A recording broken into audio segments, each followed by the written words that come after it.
Hello and welcome to the 5-Minute Roundup, where I bring you the latest injury news, waivers and streaming advice, all in less than the time it takes to drive to Barnard Castle for an eye test. Kenny Golladay left with a hip injury and did not reappear in the game. He's expected to miss week 9 and will be week to week after that. Darrell Henderson exited early with a thigh injury. The Rams are on bye next week, so he has time to heal up, but it's worth holding on to Malcolm Brown or Cam Akers if you have them.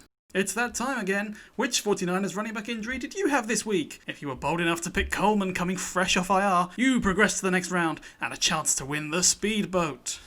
Also in that game, George Kittle left with an ankle injury. He's expected to miss around 8 weeks, which unfortunately means his fantasy season is very likely done. If you don't have an IR spot, you can safely drop Kittle. Jonathan Taylor isn't having the breakout year many were expecting. This week he ceded a lot of work to Nyheim Hines and Jordan Wilkins. Hines is an interesting PPR option but may be owned already. Jordan Wilkins had 20 carries against Detroit. The matchup against Baltimore is scary, but if you can afford to, stash him on your bench and see if the trend in usage continues. Mark Ingram's injury may be more serious than initially thought, and I'd say it's likely he misses at least another week. Both J.K. Dobbins and Gus Edwards were well used this week and should be good options again against the Colts. Lastly, just check if Zach Moss is available in your league. A combination of injury and splitting time with Devin Singletary seems to have led to him being dropped in a lot of places. He was very impressive this past week and needs to be owned. Kendrick Bourne. Who is this, you might ask? Well, he's the top receiver on the 49ers depth chart. On a short week, it seems unlikely Deebo Samuel will be back, and Bourne is therefore the top option in the passing game against Green Bay on Thursday. Jacoby Myers had himself a nice game with Julian Edelman and N'Keal Harry both missing time with injury. The offense has struggled to work out who its number one receiver is, and Myers could well be the favourite for that role right now. With Kenny Golladay out with injury, Matthew Stafford's passes went to the Marvin brothers. Marvin Jones is probably already owned in your league, but instead look to Marvin Hall if you need an interesting one-week play. Trey Burton is emerging as the red zone weapon for Philip Rivers. He nearly made this segment last week, but he faced the number 1 defense against tight ends. Even with that, he still found the end zone, which he's now done 3 times in 4 games since coming back from injury. With George Kittle out injured and the 49ers playing on Thursday, it looks like someone wanted to step in here. Jordan Reed has been on IR, but should be back and put up 20 points in Kittle's absence in week 2. If Reed isn't active, Ross Dwelley is a perfectly fine pivot option and was used as Kittle's backup on Sunday. Derek Carr wasn't able to do much with his feature here last week, though that was largely due to the weather conditions in Cleveland.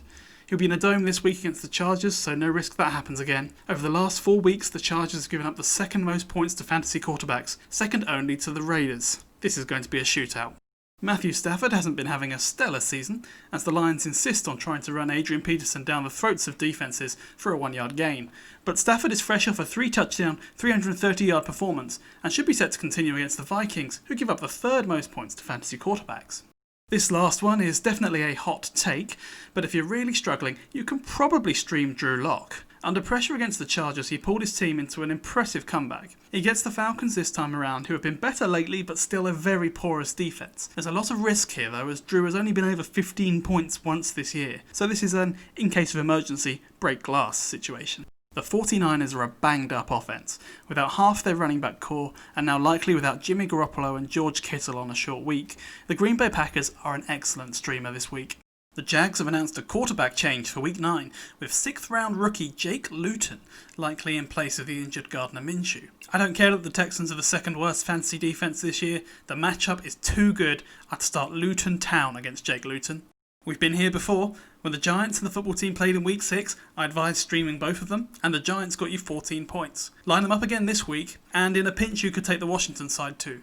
I have to apologise first. In a week where weather dominated fantasy storylines, the one game in a dome produced just 1 field goal attempt, shanked left by the usually solid Matt Prater. But trust the process. On average, far more field goals will be attempted and made in domes, and the weather is only getting worse from here. Mike Badgley is coming fresh off a 14-point game, and it's up against the Raiders this week in what should be a shootout. Daniel Carson on the other side is well owned, but is also a great option. Brandon McManus has been a boom or bust kicker this year, with 2 performances of 17 or more, but nothing else over 7. I'm backing a boom week now, with the Broncos entering a dome for the first time this year against the Falcons. Another team going into a dome for the first time this year are the Steelers. They haven't leaned on Chris Boswell too much this year, so your floor is lower with this pick. But don't be too surprised if he has a great game either.